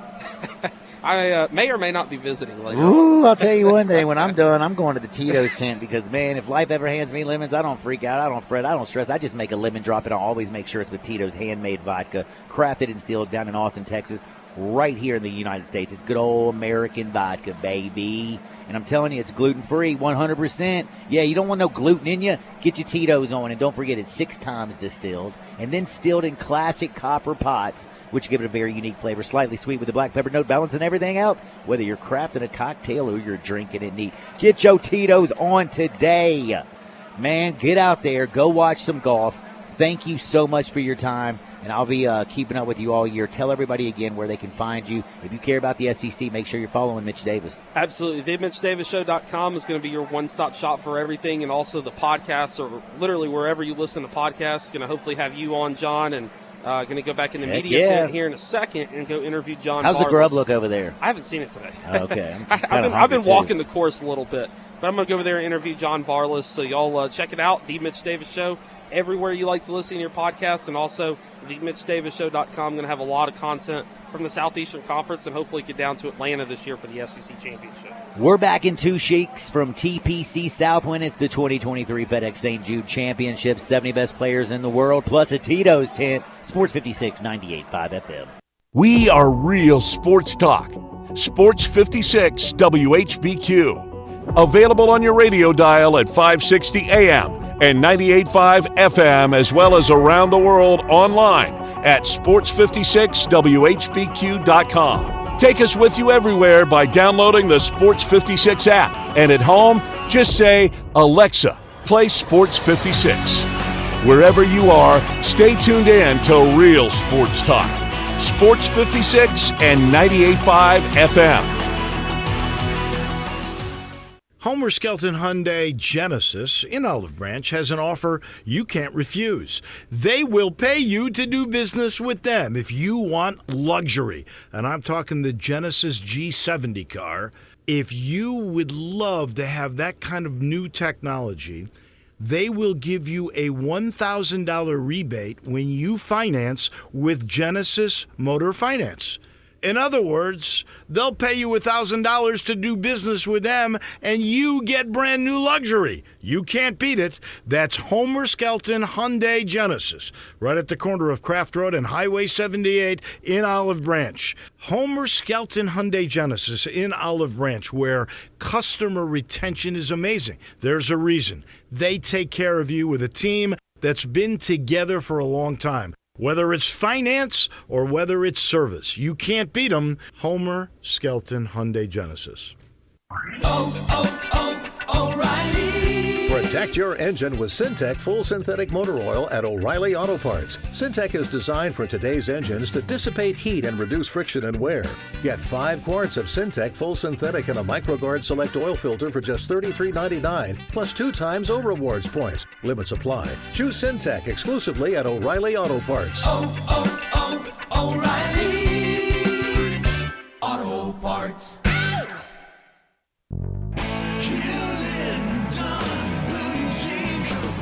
Hewlett & Dunn Boot and Clothing Company, we have it all. From handmade Amish leather belts, fine and casual clothing, boots, casual boots, work boots, fancy boots, and even safety-toed boots. Lots of cowboy hats to choose from, even Nebo lights, good-looking duck head dress shirts, duck head caps, shorts, and pants. Tons of jeans from Ariat, Wrangler, Devil Dog, and Kimes Ranch jeans.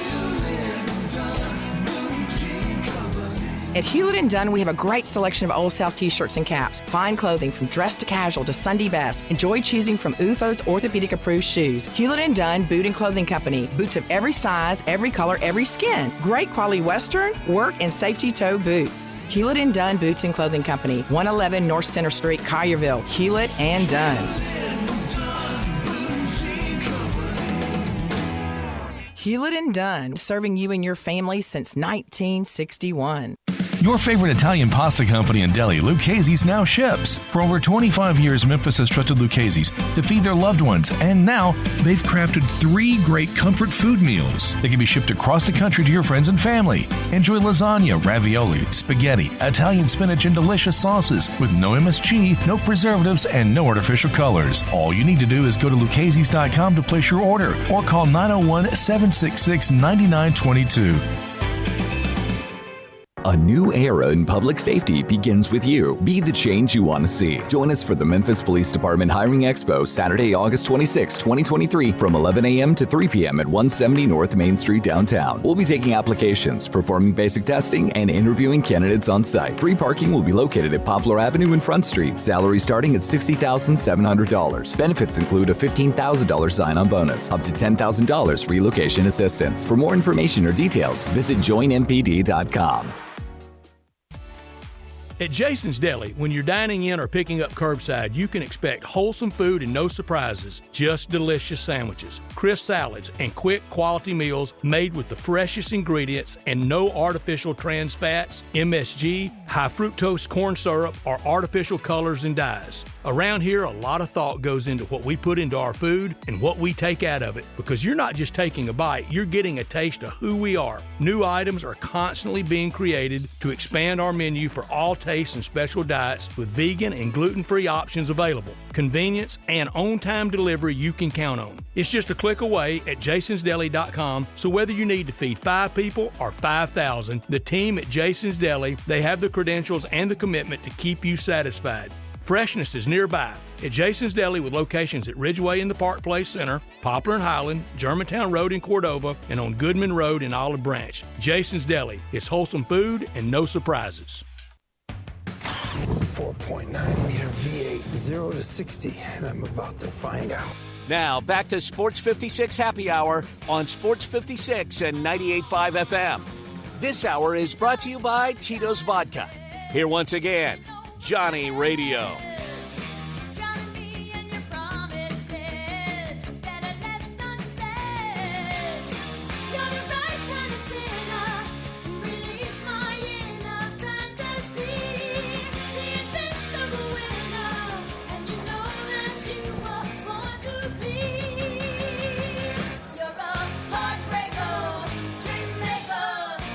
Welcome back to a little Sports 56 Happy Hour. I'm your buddy Johnny Radio. Jay Morgan's back at the Hizzy. We've been busy today. We talked Tiger basketball with Isaac Simpson as their non-conference schedule has been released, and it is brutal, baby. It's going to be a lot of fun, a lot of quad ones, a lot of quad twos.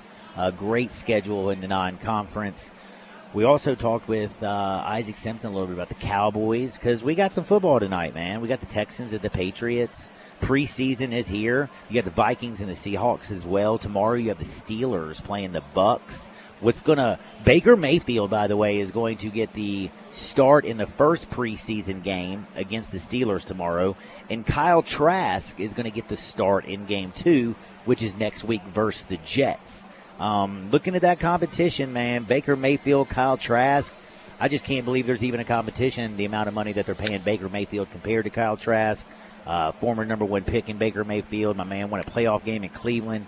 You saw, if you watched the Johnny Football special, he couldn't do jack in Cleveland. There's like a million quarterbacks who couldn't do jack in Cleveland. He did win a playoff game, but, man, his career has completely been derailed. Not necessarily – I just think it's basically his play, his size, and how brash he is. But he says he enjoys competition. You know, he thrived in it at Oklahoma. He's thrived in it everywhere he's ever been.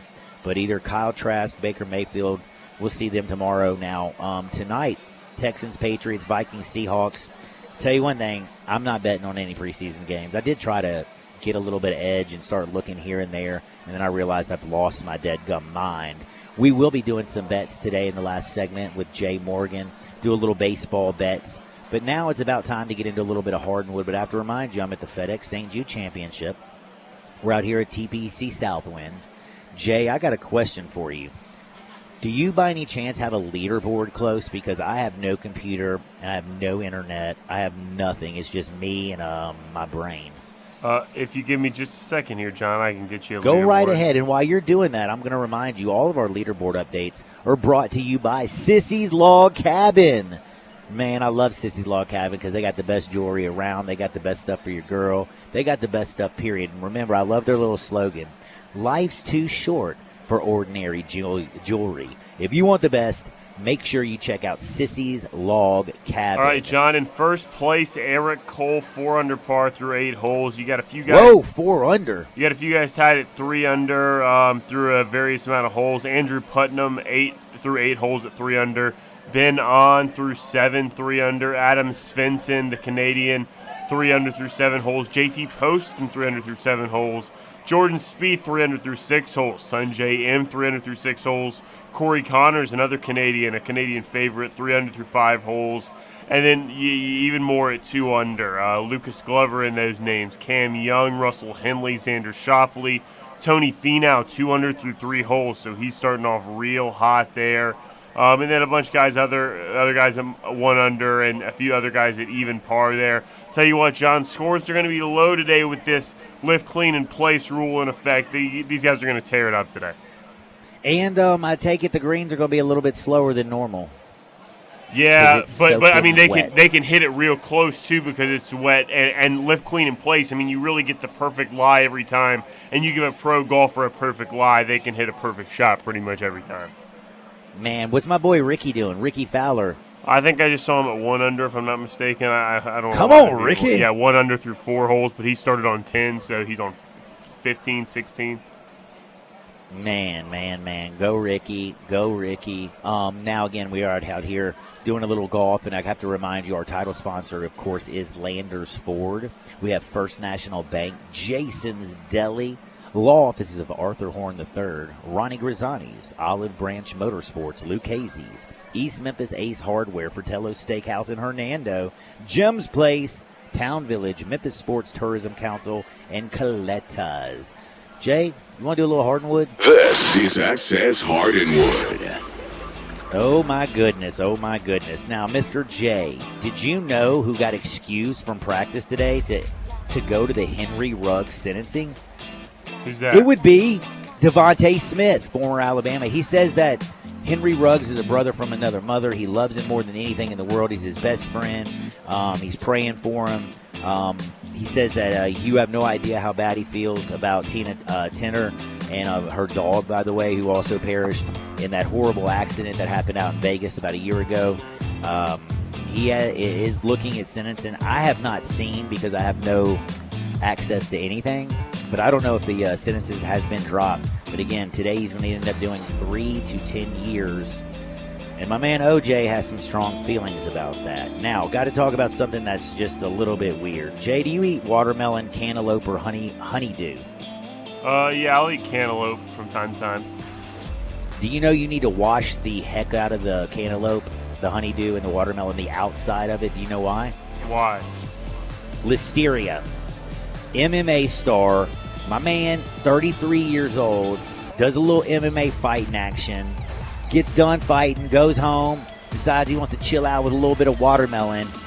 Homie dies from eating the watermelon because he didn't wash it, and he got the bad bacteria Listeria. He ain't here no more, so that is kind of sad. And then Sean Payton, he's made a little bit of news. If you've been paying any attention to the NFL, Aaron Rodgers said, "Keep my coach's name out your mouth," when he was talking a little trash about, of course, Nathaniel Hackett. But he's basically come in there and completely tried to change the culture of the Broncos. What do you think about his new 4 rules that he put out? Players during the preseason must take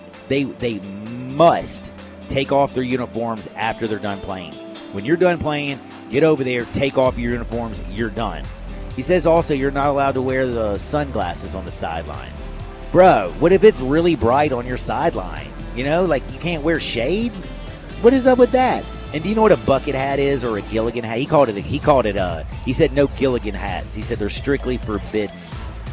What's like bucket hats? Like, why's he got a problem with bucket hats? And then the other thing. That's funny that Gilligan is his reference. Yes. I mean, like, you got to understand, he's a little bit older dude. You know, you probably never watched Gilligan's Island. By the way, are you a Marianne or Ginger? John, I've seen every episode of Gilligan's Island. Are you serious? I'm dead serious. Are you a Ginger? If you want or me to, at some point, we'll sing the song together. All right, we'll do that. That'll be so much fun. Just not on air because I don't want people to turn the station. But, dude, I need to know. This is the most pressing question I've ever asked you. It tells me a lot about you. Ginger or Marianne? Marianne. Ah, the brunette.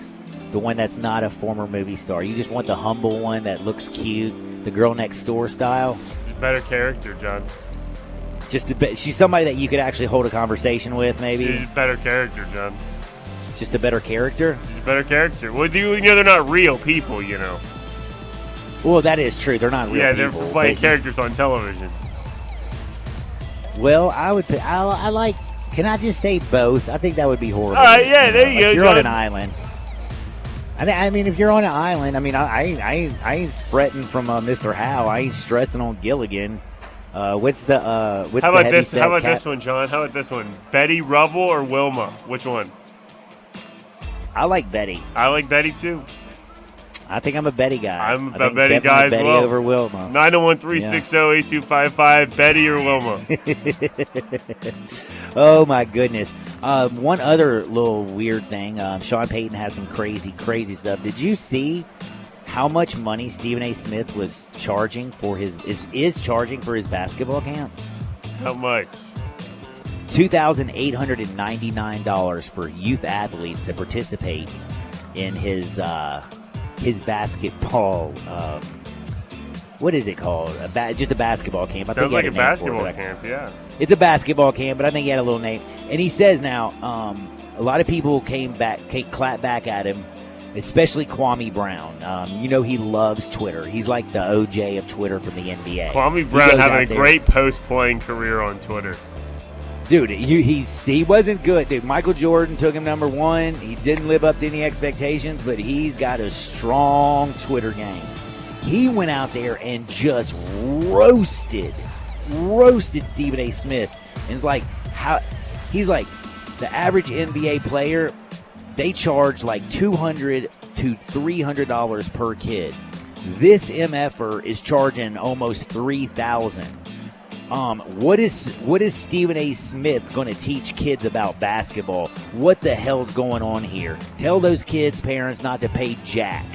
Do you kind of agree or do you totally disagree? I feel like colleges charge an awful lot of money for their camps too. It might be comparable to that. It might not be either. I really have no idea. This is one of the most expensive. I never had kids. Basketball so I don't really camps. Period. $2,899 to have Stephen A. Smith teach you basketball, man. I feel if he was broadcasting or getting some of his connections, maybe. Well, that's but what dude, for Stephen A. Smith to teach basketball. It's all of the above. He does it all. Now, he does it all, I guess. But do you want to know what his retort was when to Kwame Brown, which What's to that? me makes no sense. So Kwame Brown talks about why are you charging these kids $2,800. And by the way, he also Kwame Brown listed a ton of NBA players who also have camps. And again, it was like 200, 250, 300 was the most. And these are NBA players. He's charging almost $3,000. His retort was, do you have any idea who the hell I am?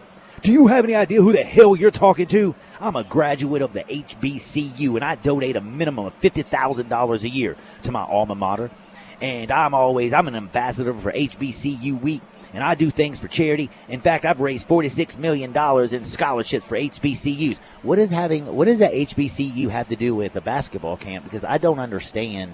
If you give $50,000 to an HBCU, that is beautiful.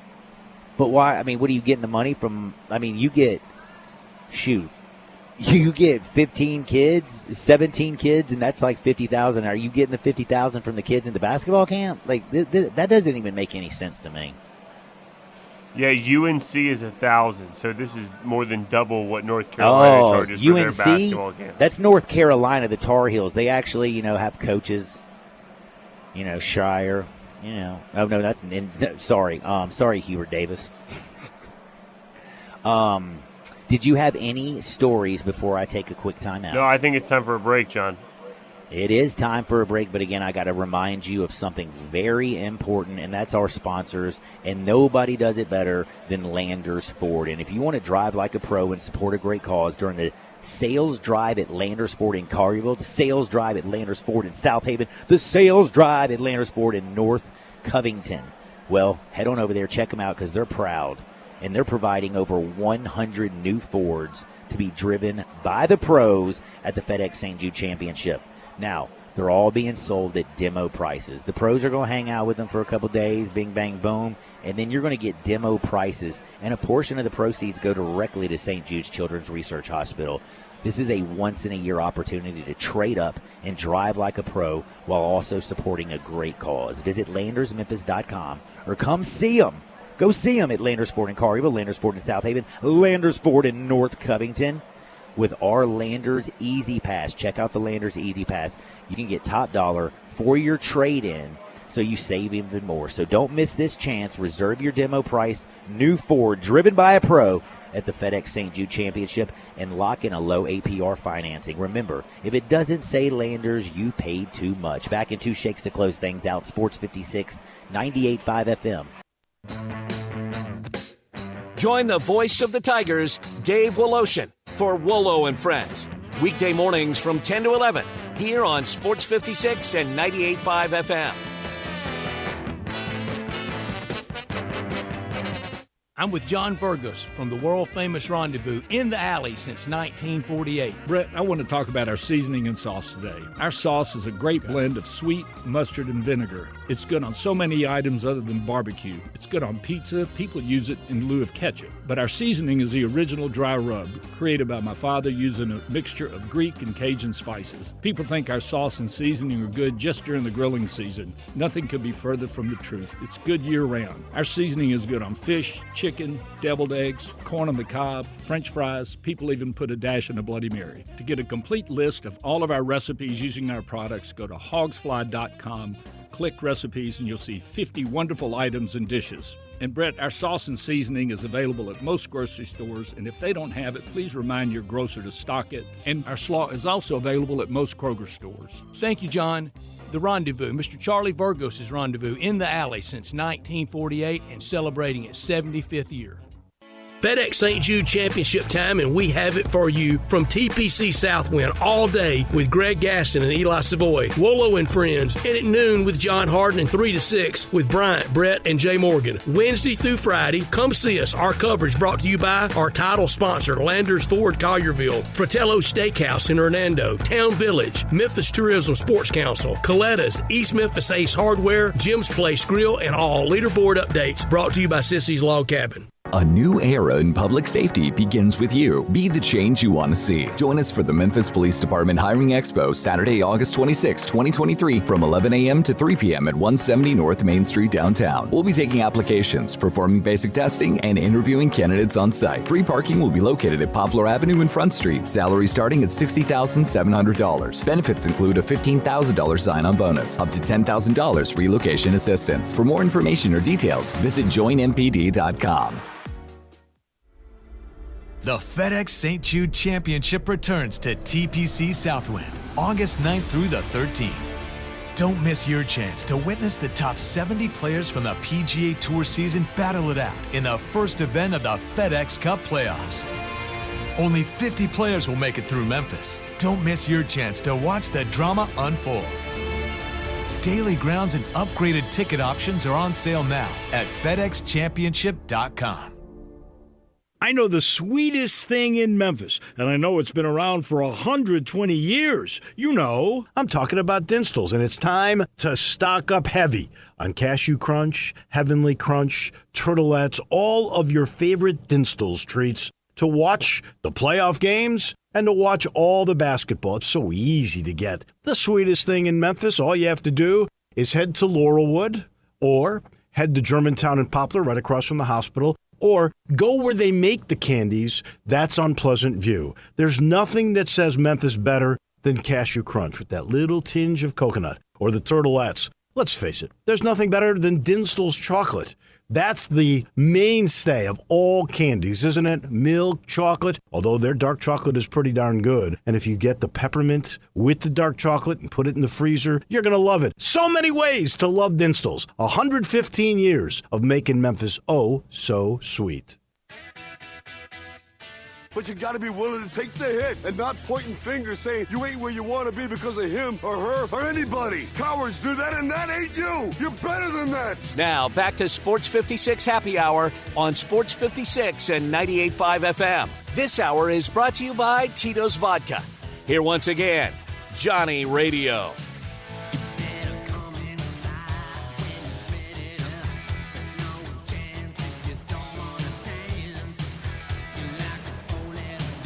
Welcome back to the FedEx St. Jude Championship out here at TPC Southwind. I am your buddy Johnny Radio. Got Jay Morgan Harder back at the house, and we've been talking golf all day long.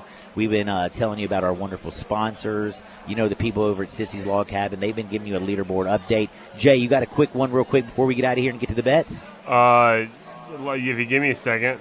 Sissy's Log Cabin, if you want something that's beautiful, because life's too short for ordinary jewelry. Please, please, please head on over to Sissy's Log Cabin. They will take care of you. They'll get you the prettiest diamond you ever seen, maybe a little platinum band action. They got you covered. That's Sissy's Log Cabin. Got 9 guys tied for the lead at 3 under now. Eric Cole bogeyed to go back to 3 under par, so he's through 9 with Andrew Putnam and Cam Young through 9. But on the other side, so he's just getting to 1. Ben on 3 under. Svensson 3 under, JT Poston, Sunjay M, Jordan Spieth, Corey Connors, all 3 under par. Those are the leaders, John. All right, make me some money, Jay. You've been in Fuego lately.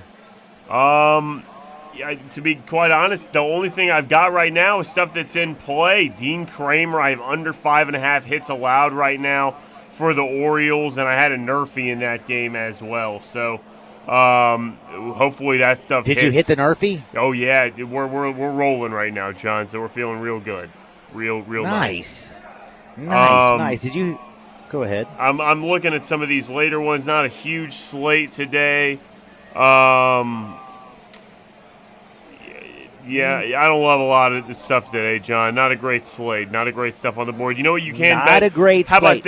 How about this? If you really want to do some gambling, take Matthew Liberatore not to record a win today. He's pitching for the Cardinals, playing the Rays, minus 400. It's free money. I'm telling you right now, it's risky to have to lay that big a number. It's free money. That's the best bet of the day. Say that John. again one more time for me. I'm writing it down. Matthew Liberatore not to record a win, minus 400. Damn, that's St. Louis's pitcher, and that's Brian Dacus' boy. He minus stinks. 400, but it's free money, baby. It's free money. It's free money. Now, speaking of gambling, the odds to win the Super Bowl are out, and I will say a lot of people are jumping on the Jets, who are 16-1. And I'm going to tell you real quickly why you should not jump on the Jets. Do you know about the history of the Hard Knocks? There's been 18 teams on Hard Knocks. Their record throughout the season is 143, 146, and 1. 7 of those teams have made the playoffs. None of those teams have hosted a playoff game in their house, and nobody's made it to the conference finals. 10 seconds, Jets John. plus 16.5. No. Get out there and make the world a better place. I'll see y'all on the flip side. Peace. What happens to former real estate?